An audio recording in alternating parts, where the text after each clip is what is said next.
Je vous souhaite de bien écouter. Je vous souhaite que cette émission vous apporte. Je vous salue au nom de Jésus-Christ.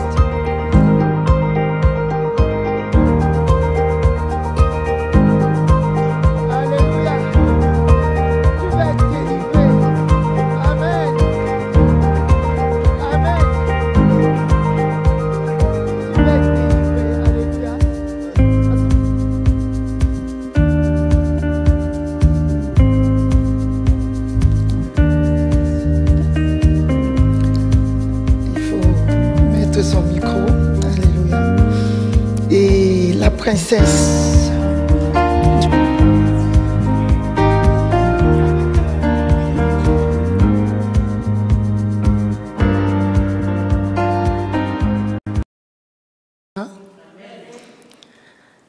soyez les bienvenus dans cette émission Institut de Béry. Sans plus tarder, pour tous ceux qui écouteront cette émission, je vous souhaite de bien écouter. Je vous souhaite que cette émission vous apporte. Je vous salue au nom de Jésus-Christ. Et je suis le pasteur Véronique de l'Église du Seigneur Jésus-Christ. Nous sommes à Auxerre, à 2 Pierre, à l'Épierre, Latécoère, 89 000 à Auxerre. Soyez bénis au nom de Jésus-Christ. Je ne suis pas seule sur ce plateau, je suis avec quelques-uns de mes enfants spirituels, notamment la princesse Hermine, que vous voyez sur ce plateau. Elle va vous saluer par un petit bonjour. Chers téléspectateurs, soyez les bienvenus à cette émission. Merci. Il faut mettre son micro, alléluia. Et la princesse Natacha, qui va vous dire un mot de salutation. Bonjour mes bien-aimés, bienvenue dans notre émission Institut de Béry. Soyez bénis. Amen. Et donc la princesse Esther, que je présente un peu plus particulièrement, parce qu'elle est responsable du groupe musical de notre Église, l'Église du Seigneur Jésus-Christ. Et elle va nous donner un peu un avant-goût de son prochain album. Tout à l'heure, à la fin de cette émission, vous suivrez en direct quelques notes de son prochain album. Et elle sera donc accompagnée de la princesse Marie-Françoise. Donc, je laisse Esther vous dire un petit mot. La princesse, allez-y. Bonjour à tous, je suis la chante Esther Zoma. Je vous souhaite la bienvenue à ce programme d'Institut de Béry. Donc je suis venue avec une autre chantre de l'Éternel, la sœur Marie, qui est là. Et donc voilà, merci, soyez bénis. Alléluia. Donc cette émission, vous avez déjà bien compris, cette émission s'intitule Institut Béry. Et avant vraiment d'entrer dans le vif du sujet, on va d'abord prier. Et je demande à tous ceux qui sont sur le plateau de se lever pour qu'on puisse prier l'Éternel des armées, pour qu'on puisse remettre cette émission à celui-là qui a créé le ciel et la terre, à celui-là qui est le président de l'univers, à celui-là qui tient le cœur des hommes, des femmes entre ses mains, celui-là qui connaît tout. Donc il faut d'abord prier. On va prier, je vais prier au nom de Jésus-Christ. Merci mon Dieu, merci mon roi, merci très cher Père, merci Seigneur Dieu Tout-Puissant, merci parce que c'est toi qui as suscité cette émission. Et je sais mon roi, je sais, mon Seigneur et mon Dieu, je suis convaincu, Père éternel, comme tu m'as toujours convaincu. Je suis convaincu parce que tu es le Dieu fidèle et ta parole ne peut être anéantie. Je sais, Seigneur Dieu de gloire, que ce que tu commences, tu l'achèves. Tu vas jusqu'au bout de ce que tu commences, Père éternel. Merci, Seigneur. Merci, Père Saint, pour cette émission. Je m'oppose au nom de Jésus-Christ à tout esprit de contradiction au cours de cette émission au nom de Jésus-Christ. Je m'oppose à tout esprit de blocage par rapport à cette émission Institut Béret au nom de Jésus-Christ. Au nom de Jésus-Christ, je prie afin que tous ceux qui participeront à cette émission au nom de Jésus-Christ soient protégés, gardés au nom de Jésus-Christ. Je déclare que cette initiative, qui est l'initiative même du Saint-Esprit, dure pour toujours au nom de Jésus. Je sais, Père éternel, que ce que tu commences, personne ne peut détruire. Et je sais que cet institut Béret ne sera point détruit au nom de Jésus-Christ. Je déclare au nom de Jésus que cet institut Béret enseignera le monde entier jusqu'aux extrémités de la terre et permettra à chacun, au nom de Jésus, de parvenir à la connaissance de la vérité et d'être sauvé. Je déclare ce jour, au nom de Jésus-Christ, qu'à partir de cet institut Béret, au nom de Jésus-Christ, tous les enfants de Dieu, tous ceux qui sont nés de Dieu, au nom de Jésus-Christ, parviendront à marcher dans leur héritage, au nom de Jésus. Merci Seigneur, parce que ces paroles sont scellées, ces paroles sont véritables, parce que Père éternel, je ne dis rien qui ne vient de toi. Merci Père, au nom de Jésus. Alléluia. Amen. Amen. Je vous prie de vous asseoir au nom de Jésus. Amen. Moi-même, je suis assise. Et vous savez, cet institut Béret est venu, plutôt, je peux même me mettre debout avant de vous parler. L'idée est venue de plusieurs constats. L'idée de cet institut Béret, l'idée vient toujours du Saint-Esprit, mais c'est venu à partir de plusieurs constats. Nous avons constaté, premièrement, que plusieurs êtres humains sont païens. La plupart des êtres humains sont païens. Ils ne connaissent pas Dieu. Ils ne connaissent pas la vérité. Ils ne connaissent pas ce Dieu, créateur du monde entier. À partir de cet institut Béret, on va révéler le ciel au monde entier. On va révéler la parole de vie au monde entier. C'est pour ça que l'Institut Béret, qui est né ce jour, qui a pris naissance ce jour, doit porter, doit subsister pour toujours au nom de Jésus-Christ. Alléluia.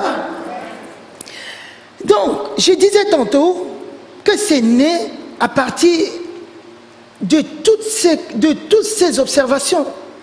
Mais aussi, il y a quelqu'un qui m'a soufflé, parce que je me demandais aussi, je disais, ça fait longtemps que cette idée me venait, je disais, il faut que je fasse une émission. Et j'avais beaucoup de choses à mettre dans une émission, dans mon émission, mais je n'avais pas un nom. Il y avait ces constats qui me venaient à l'esprit. Il y avait beaucoup de choses qui me venaient à l'esprit. Il y avait beaucoup de choses qui me revenaient. Et je disais, comment mettre toutes ces choses dans un cadre? Je priais. Je n'avais pas toujours le nom. Je n'avais pas toujours le mot qu'il faut pour mettre toutes ces choses dans un cadre. Mais Dieu, comme il fait ces choses, comme il sait faire, il a inspiré son serviteur, le pasteur Hubert, qui est dans le public en ce moment. Alléluia. Il a inspiré. Je le salue. Je salue mon Dieu, mon Père, mon Roi, très cher Père, je te dis merci parce que tu l'as inspiré et tu as suscité ce serviteur que tu as mis à côté de moi. Et il m'a inspiré, il m'a donné le nom. Et j'enchaîne en disant que beaucoup d'êtres humains étant païens, tout ça, tous ces constats instructuraires, c'est écrit dans la parole de Dieu. Et c'est pour ça que je vais demander à la princesse Hermine de nous lire 2 Timothée au chapitre 3. Elle a sa Bible. Un soldat de Dieu a toujours sa Bible en main. Parce que dans cet institut, on va fouiller la parole de Dieu. On va creuser tout ce qui va être dit, tout ce qui va être fait dans cet institut sera fait à la lumière de la parole de Dieu. Donc elle va nous lire 2 Timothée au chapitre 3 à partir du verset 1 qui prouve indirectement, alléluia, qui prouve indirectement que tout ce qui est dit, c'est le fait que les gens ne connaissent pas Dieu.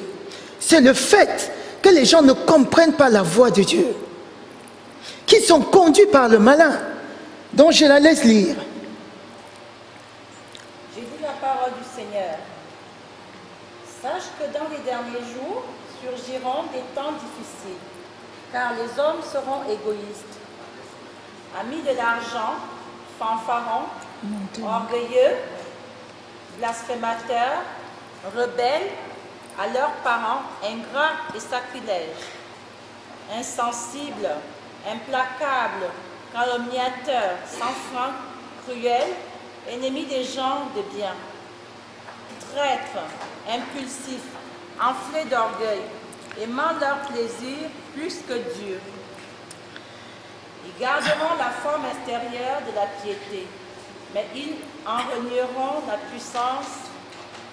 Éloigne-toi de ces hommes-là. Alléluia. C'est le conseil que l'apôtre Paul donne à son fils Timothée, disant, il faut garder toujours le micro parce que on va rester dans la parole de Dieu de façon... Donc, c'est l'apôtre Paul dit à son fils Timothée, son fils spirituel, parce que Paul n'avait pas d'enfant physique, il n'avait pas de fils physique. Donc, il fait un constat, il avertit son fils Timothée, et il nous avertit à travers ses paroles aussi également, dans les derniers jours, nous sommes dans les derniers temps, les gens seront fanfarons, les gens seront blasphémateurs, ennemis de Dieu, aimant l'argent plus que tout. Qu'est-ce qu'on ne voit pas aujourd'hui, mes bien-aimés? Vous qui m'écoutez aujourd'hui, vous qui m'écouterez, qu'est-ce qu'on ne voit pas? Les gens aiment l'argent. L'argent est devenu la source de motivation pour tout. Ils aiment tellement l'argent. On a vu des personnes vendre leur famille, vendre les personnes qu'ils aiment, qui normalement devraient aimer à cause de l'argent. Parce que leur vie est détournée de Dieu. Ils sont détournés de Dieu. Ils ne connaissent même pas l'existence de ce Dieu. Ils pensent que tout s'arrête sur cette terre. Mais aujourd'hui, ce jour, je vais vous dire qu'il faut savoir que ce Dieu, le Dieu qui est la source du bien, qui est la source de l'amour, il existe bel et bien. On va continuer cette lecture dans Matthieu. On va continuer à lire pour prouver que beaucoup de personnes, la plupart des êtres humains sont des païens. On va lire Matthieu chapitre 7 au verset 13. Matthieu chapitre 7 au verset 13. J'ai lu la parole du Seigneur.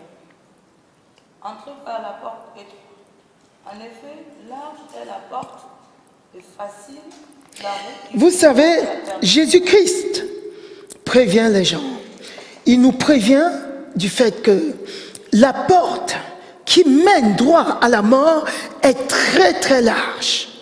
La porte de la perdition est large et beaucoup de personnes l'empruntent. Beaucoup de personnes vont vers la mort, ils vont vers le gouffre. Beaucoup de personnes l'empruntent.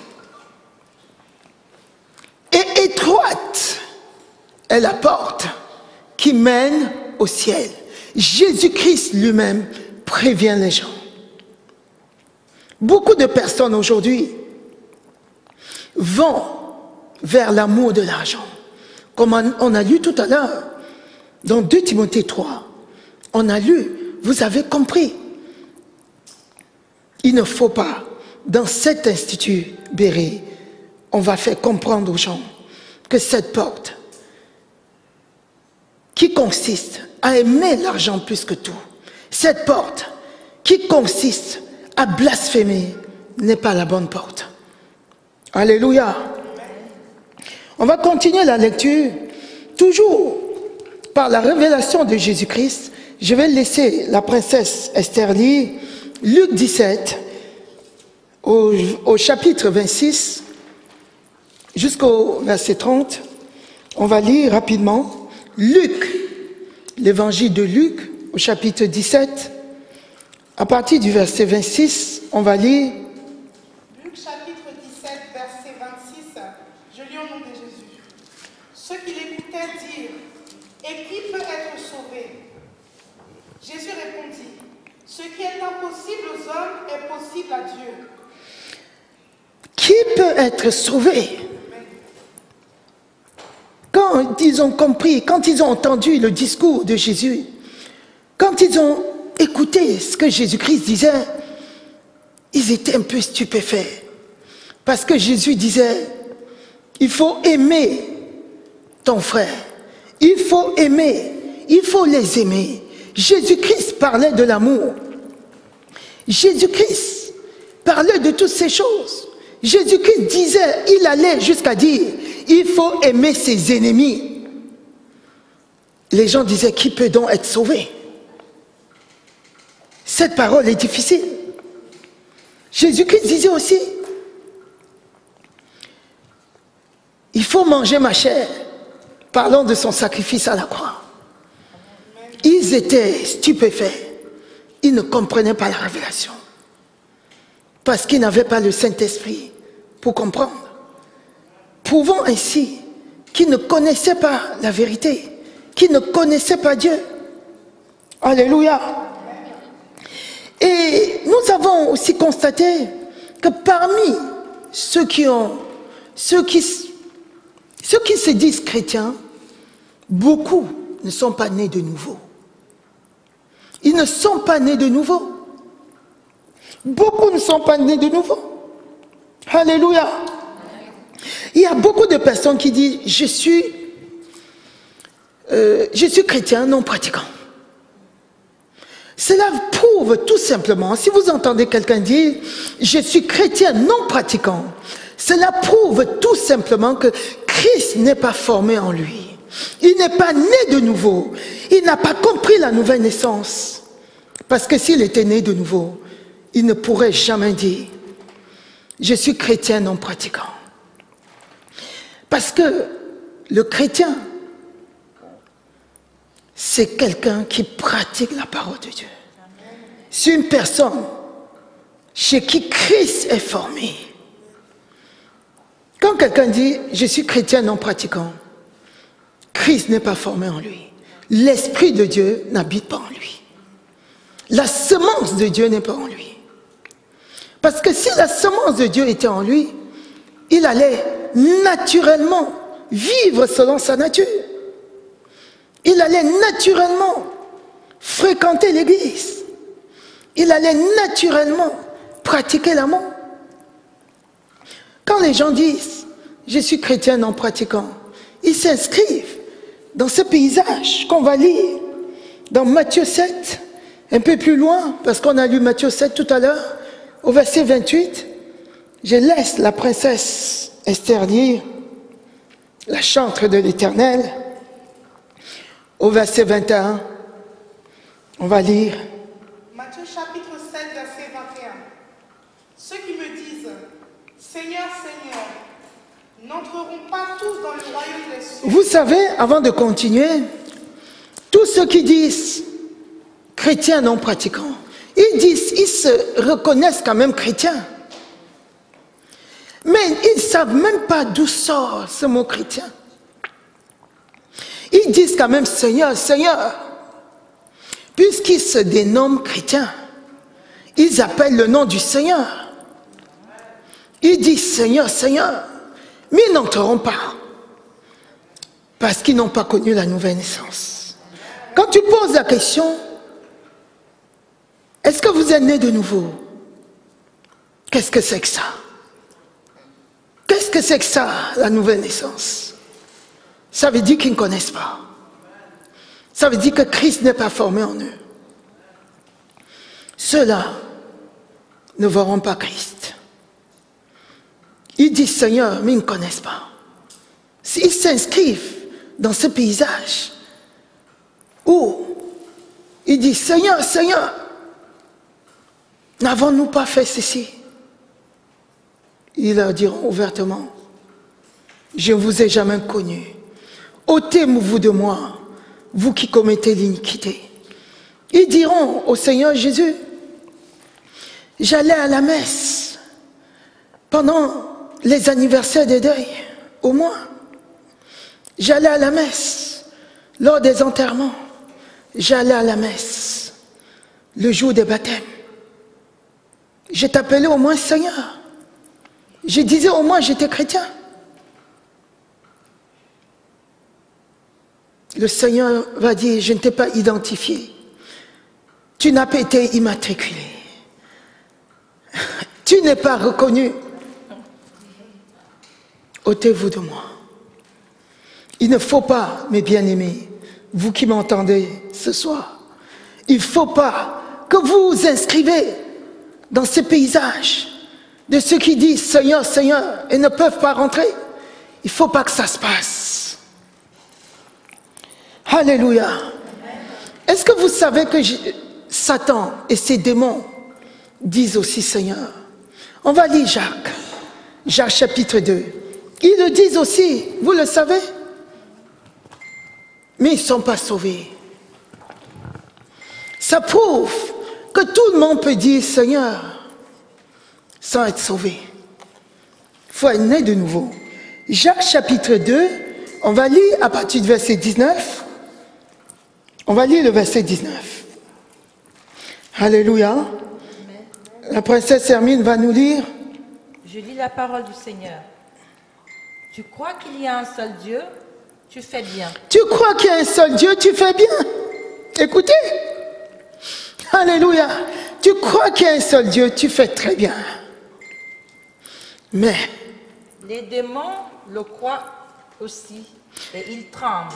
Les démons le croient aussi et ils tremblent. Satan le croit aussi et il tremble. Il sait qu'il y a un Dieu. Il sait qu'il y a un seul Dieu qui jugera le ciel et la terre. Qui descendra un jour et juger le monde. Il sait que cette terre passera, que l'argent passera. Il le sait. Il le reconnaît. Il comprend. Il sait. Est-ce que c'est pour autant qu'il est sauvé? Satan peut-il être sauvé? Non. Ce n'est pas pour autant qu'il est sauvé. Alléluia. Et parmi ceux qui sont nés de nouveau, vous savez, parmi ceux, on a pris les païens, on a pris ceux qui se disent chrétiens, mais ne connaissent pas la nouvelle naissance. Maintenant, on a fait aussi un constat, il y a les enfants de Dieu, nés de nouveau, mais par contre, qui ne lisent pas la parole de Dieu, qui ne connaissent pas, qui ne peuvent pas marcher dans leur héritage, parce qu'ils ne savent pas tout simplement. Alors, ils périssent par manque de connaissance. Osée 4, verset 6. Alléluia. Mon peuple périt parce qu'il manque de connaissance.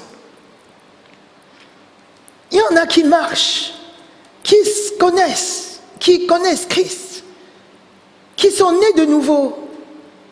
Mais à cause de la méconnaissance, ils vont à tout vent de doctrine. Quand on dit A, ils disent A. Ils arrivent là-bas, on dit B, ils disent B. Parce qu'ils ne vérifient pas les Écritures. Ils arrivent quelque part, on dit la femme doit porter le foulard quand elle prie. Elle porte le foulard. Elle ne vérifie pas. Pourquoi porter ou pas porter le foulard? Elle ne vérifie pas. Elle s'assoit, elle porte.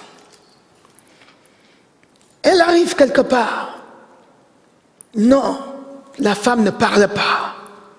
Elle dit, ah, apparemment, actuellement, les femmes ne parlent pas dans l'assemblée.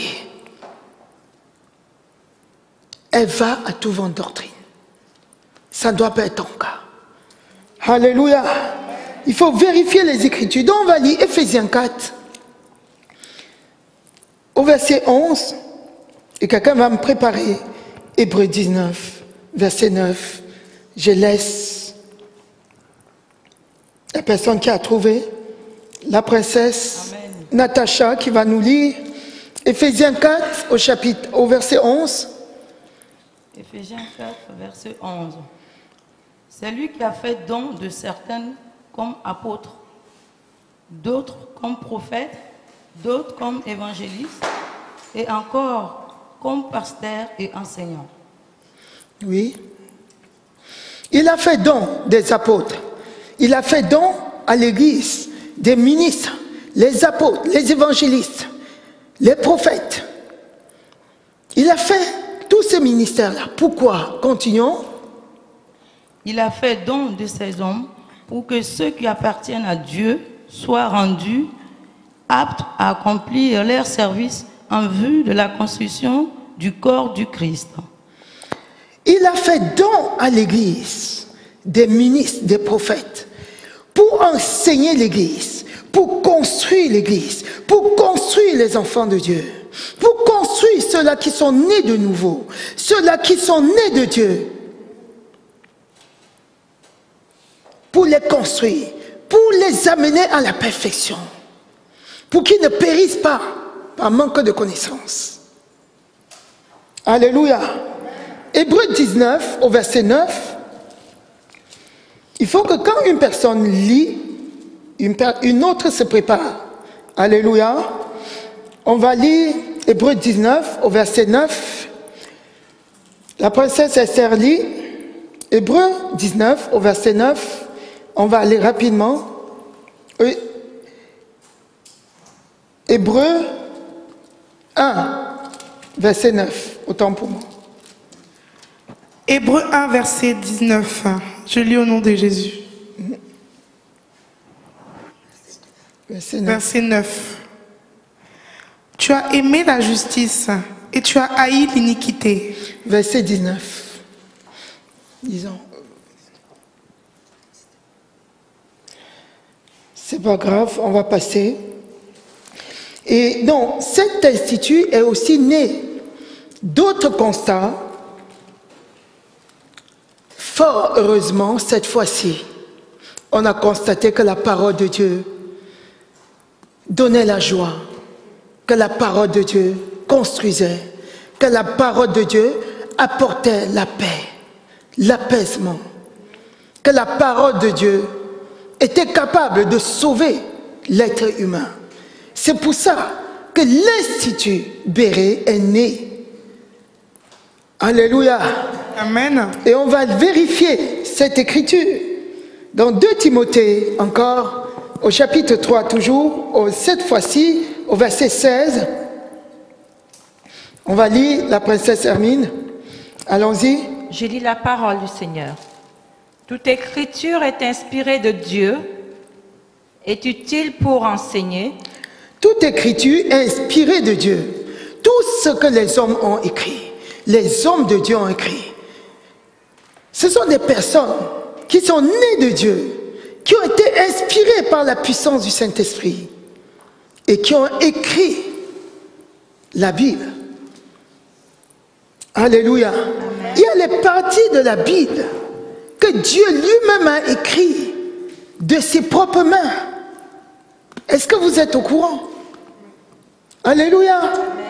Quand on lit Exode, quand Moïse allait prendre les tables de la loi, Dieu lui-même a inscrit les commandements sur la table de la loi et a remis à Moïse.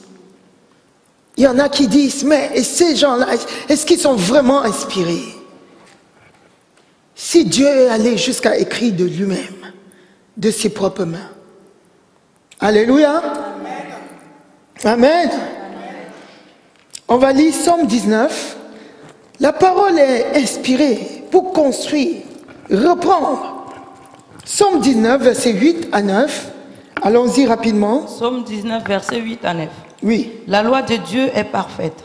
La loi de Dieu est parfaite. Cette loi contenue dans la Bible est parfaite. Alléluia. Amen. La loi de Dieu est parfaite. Et si on voit la perfection quelque part, il faut aller vers cette perfection. Alléluia. Amen. On ne peut pas être là où il y a la perfection et fuir la perfection. La loi de Dieu est parfaite. Continuons. Elle nous redonne la vie. Elle donne la vie.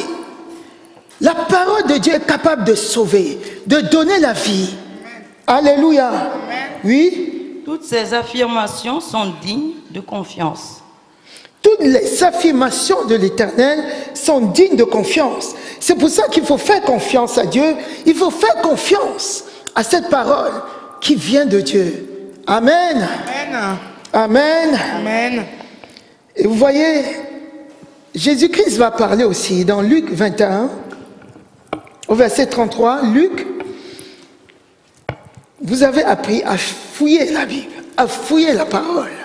Mes enfants bien-aimés, Luc chapitre 21. Alléluia, allons-y. Verset 33. Luc chapitre 21, verset 33.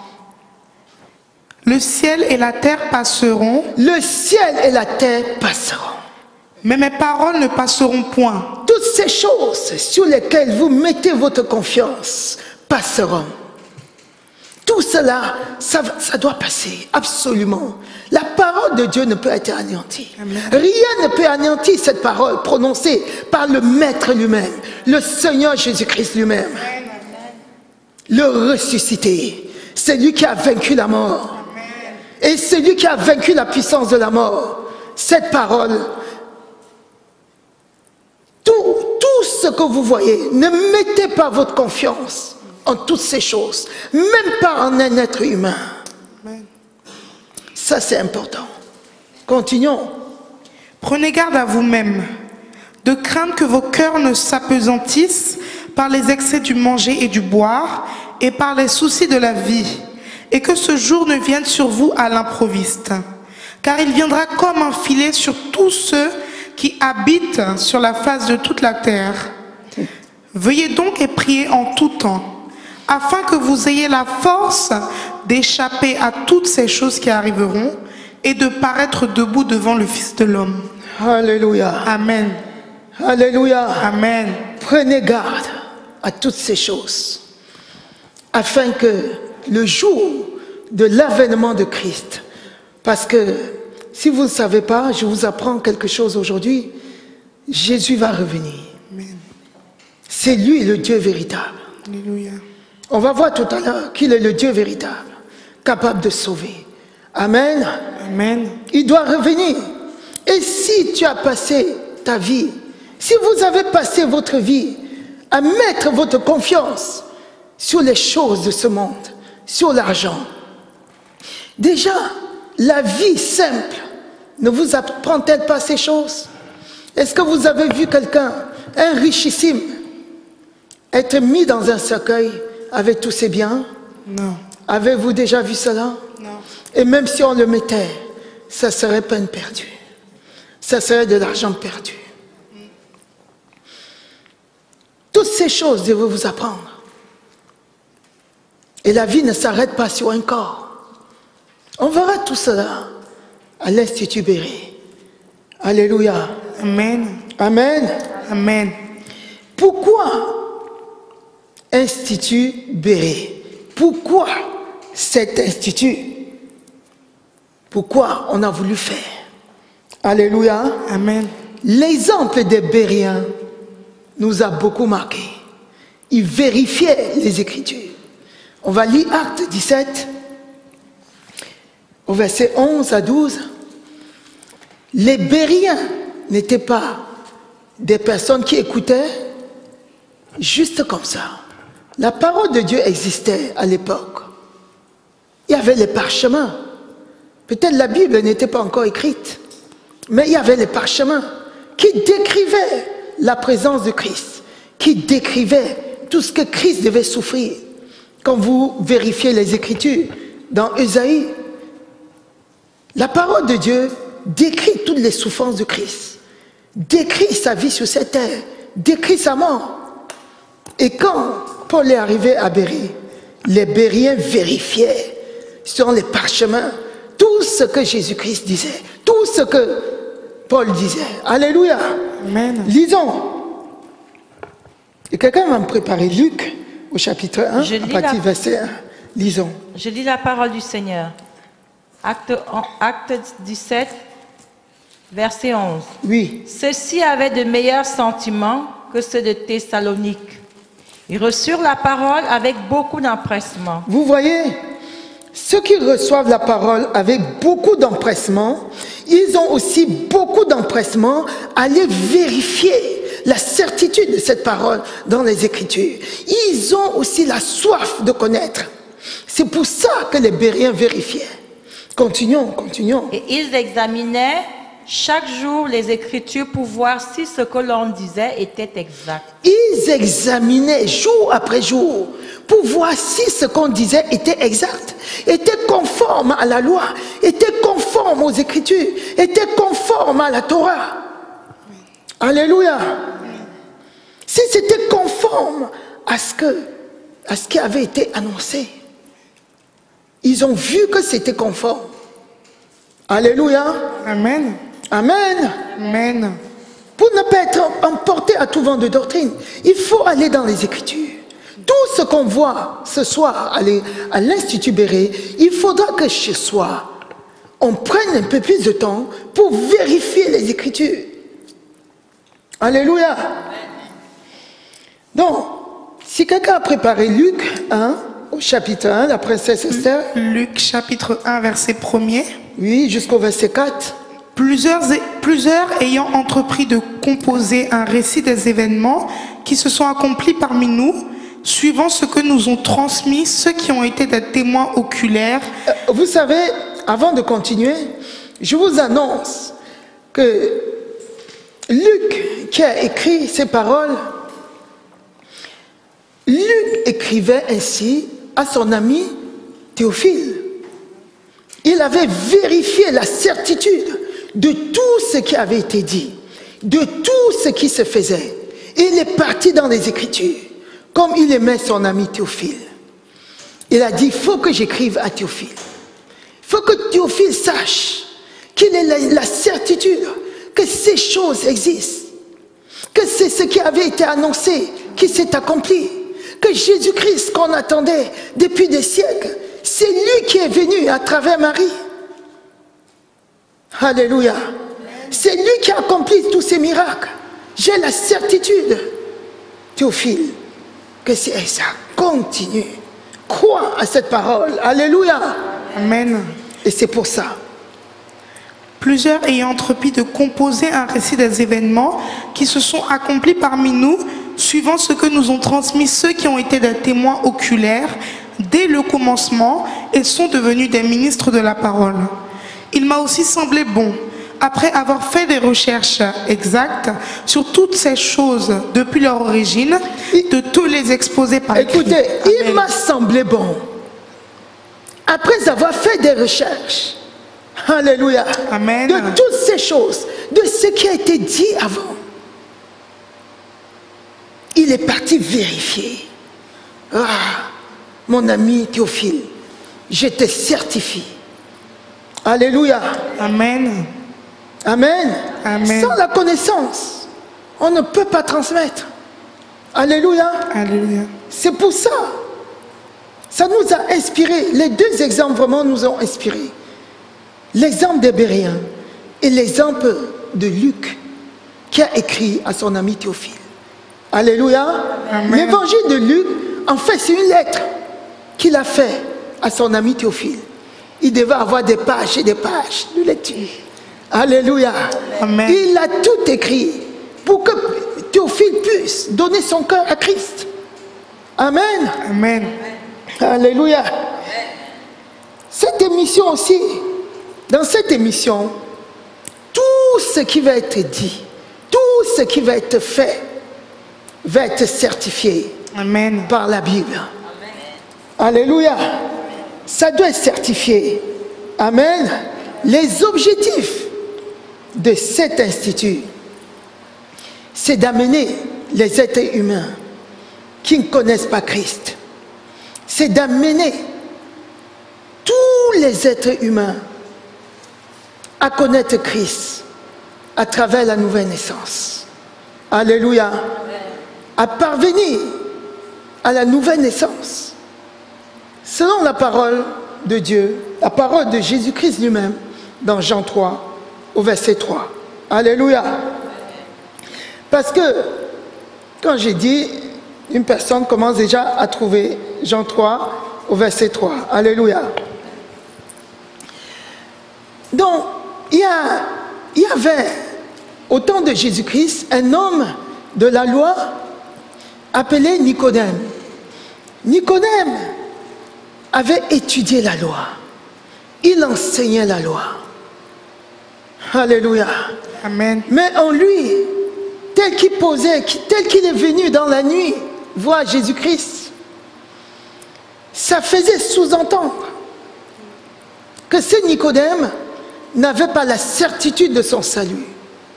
Quoique servant Dieu, religieux, enseignant la parole de Dieu, il n'avait pas la certitude de voir Dieu un jour. Il est venu auprès de Jésus à cause des miracles, à cause des enseignements de Jésus-Christ. Poser la question pour savoir comment faire pour vraiment, véritablement avoir la certitude de voir Dieu un jour. Et Jésus-Christ lui a répondu dans Jean 3 au verset 3. Alléluia. Amen. Je lis la parole du Seigneur. Jean 3, verset 3. Oui. Jésus lui répondit, en vérité, je te le dis, si un homme ne naît pas de nouveau, il ne peut voir le royaume de Dieu. Ça, Jésus lui a répondu, si un homme ne naît de nouveau, il ne verra le royaume des cieux. Et je vous certifie, mes bien-aimés, je vous certifie que si vous ne naissez de nouveau, vous ne pouvez prétendre voir Christ un jour, voir Dieu le Père un jour. Vous ne pouvez prétendre en aucun cas entrer dans le ciel, entrer dans l'amour de Dieu. Il faut au préalable naître de nouveau. Et quand on parle de la nouvelle naissance, cela sous-entend, cela veut dire qu'il y a eu une première naissance. Et cette première naissance s'est faite selon le premier Adam. Parce que la Bible déclare qu'il y a deux Adams. Est-ce que vous le savez? Amen. Alléluia. On va lire les Écritures. La personne qui a trouvé dans 1 Corinthiens, au chapitre 15, 1 Corinthiens, il y a deux Adams. Le premier Adam n'a pas assuré sa mission. Vous allez comprendre. Alléluia. Verset 45. 1 Corinthiens chapitre 15 verset 45. Oui. C'est pourquoi il est écrit, le premier homme, Adam, devint une âme vivante. Le dernier Adam est devenu un esprit vivifiant. Le premier âme, le premier homme, Adam, Adam, le premier homme, Adam, devint une âme vivante. Il est devenu une âme vivante. Le premier Adam qui a été créé à partir de la poussière de la terre, comme un pot, le Seigneur a formé, a façonné, le Seigneur a forgé, le potier. Alléluia. Amen. Il a mis le nez, puis il a mis les yeux. Il a fait les jambes. Mais c'était comme un pot. Le Seigneur a soufflé dans ses narines. Il est devenu une âme vivante. Donc en fait, le premier être, Adam, est devenu une âme vivante parce que Dieu a soufflé. Dieu lui a donné son esprit. Alléluia. Amen. Dieu a mis son esprit dans le premier Adam pour qu'il ait du mouvement, pour qu'il y ait de la vie. Alléluia. Amen. C'est ainsi que ça se passe, que ça s'est passé dans le temps, dans le jardin d'Éden. Continuons. Le dernier Adam est devenu un esprit vivifiant. Le dernier Adam, qui est Jésus-Christ, est devenu un esprit vivifiant. Le jour de la résurrection, alléluia, il est devenu un esprit vivifiant, capable de sauver. Amen. Continuons. Mais ce qui est spirituel n'est pas le premier. Ce qui est spirituel n'est pas le premier. Donc ce n'est pas le premier Adam qui est spirituel, parce qu'il était formé de la poussière de la terre. Alléluia. Amen. Le dernier Adam, le deuxième et le dernier Adam, qui est Jésus-Christ, vient du ciel. Amen. Alléluia. Amen. On n'a pas eu besoin de souffler dans ses narines pour qu'il ait la vie, pour qu'il y ait du mouvement. Alléluia. Amen. En réalité, le premier Adam aurait pu demeurer, mais il n'a pas pu. Il aurait pu demeurer, pourquoi? Il aurait pu rester parce que c'était l'Esprit de Dieu qui était en lui. Donc en réalité, au départ, le premier Adam marchait, c'était Dieu lui-même qui vivait en lui. Il était fait à l'image de Dieu. Alléluia. C'est pour ça, parce que Dieu a mis son esprit dans le premier Adam, Dieu lui-même vivait en lui, s'exprimait dans Adam. Alléluia. Mais il y avait quelque chose que Adam avait. Adam portait un corps physique. Alléluia. Amen. Et Dieu avait mis en lui le libre arbitre qui lui permettait de choisir. Alléluia. Amen. On va continuer la lecture. Mais ce qui est spirituel n'est pas le premier. C'est ce qui est animal. Ce qui est spirituel vient ensuite. Je m'arrête un peu à ce verset. Ce qui est spirituel. Le premier. C'est le premier Adam est comment? Animal. Le premier Adam est animal. Ce qui est le premier n'est pas spirituel. Il est animal. Parce que la Bible dit, celui qui reste dans cette descendance adamique, juste celui qui vit toujours dans cette descendance adamique, est un homme animal. Donc est terrestre. Pour Dieu, il ne le voit pas comme un être humain. Il est animal. Et cette parole est certifiée encore dans 1 Corinthiens 2 au chapitre 14. Quand on va lire, princesse Esther, elle va garder sa page et notre princesse Hermine va lire. Oui? Oui? La parole. Mais l'homme naturel ne reçoit pas les choses de l'Esprit de Dieu. Oui. Car elles sont une folie pour lui. et il ne peut pas les connaître parce que c'est spirituel, parce que c'est spirituellement qu'on en juge. Dans d'autres versions, il est écrit « L'homme animal ne reçoit pas les choses ». Dans la version de Esther, on va voir, dans la version de Corinthiens, dans sa version, c'est écrit « Mais l'homme animal ne reçoit pas les choses de Dieu ». C'est une folie pour cet homme-là. Alléluia. Amen. On va lire. Allons-y.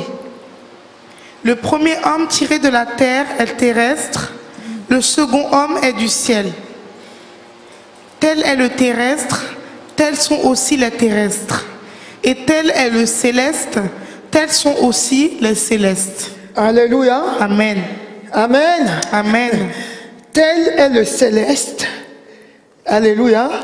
Le céleste, c'est celui qui vient du ciel. Amen.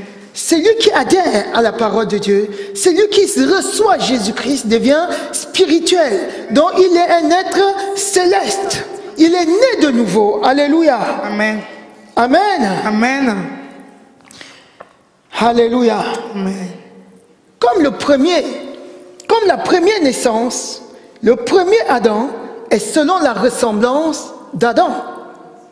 C'est selon la ressemblance d'Adam. Alléluia. Amen. Amen. Amen. Plutôt Genèse. Tous ceux qui sont nés de la descendance d'Adam lui ressemblent. À moins qu'ils ne naissent de nouveau. Ils ressemblent à Adam. Ils ressemblent à Adam dans le contexte où le premier Adam, qui était dans le jardin d'Éden, a échoué. Il a échoué à sa mission. Il n'a pas gardé l'image de Dieu. Il n'a pas conservé cette image qu'il devait garder. Donc, il a échoué à sa mission. Donc, tous ceux qui demeurent dans cette nature du premier Adam vont échouer certainement. Alléluia. On va lire Genèse chapitre 2 au verset 16. Genèse Rapidement. chapitre 2 verset 16. L'Éternel Dieu donna cet ordre à l'homme. Tu pourras manger de tous les arbres du jardin, mais tu ne mangeras pas de l'arbre de la connaissance du bien et du mal, car le jour où tu en mangeras, tu mourras. L'Éternel Dieu dit, il n'est pas bon que l'homme soit seul. Donc, le jour où Amen. le Seigneur a donné des consignes, le jour où tu en mangeras, tu mourras certainement. Dieu a dit cela. Mais l'être que Dieu avait mis à côté d'Adam, qui s'appelait Ève, alléluia, s'est laissé corrompre par Satan, qui est rentré dans le serpent. Il a parlé à cet être. Aussi, quand elle a mangé, elle a donné à son époux Adam. Les deux ont mangé. Ils ont consommé le fruit de l'arbre de la connaissance du bien et du mal. Ils ont corrompu l'image de Dieu qui était en eux, dont ils ont échoué. Ils se sont connectés à la mort. Sur ce, je vais m'arrêter. La prochaine fois, on va continuer cette émission sur la nouvelle naissance. Je vais laisser les chantres de l'Éternel donner l'un avant-goût de l'album que Esther a composé. Alléluia. Amen. Je laisse la parole. Vous avez 5 minutes pour nous donner un avant-goût de votre nouvel album. Amen. Soyez bénis et soyez bénédictions. Amen. Je vous remercie. Elle se dirige vers son piano. Alléluia. Alléluia. Amen. Elle est accompagnée d'une autre chante de l'Éternel.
Tu es bon dans ma vie, tu es bon.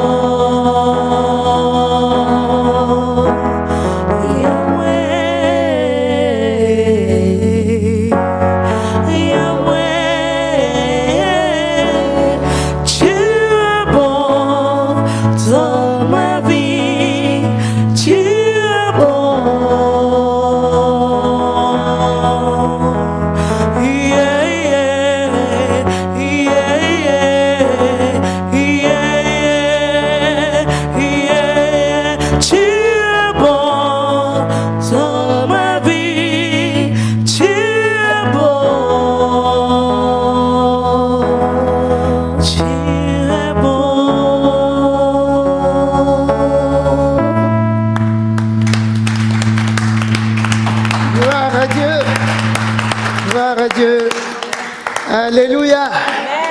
Bientôt, vous allez écouter son prochain album.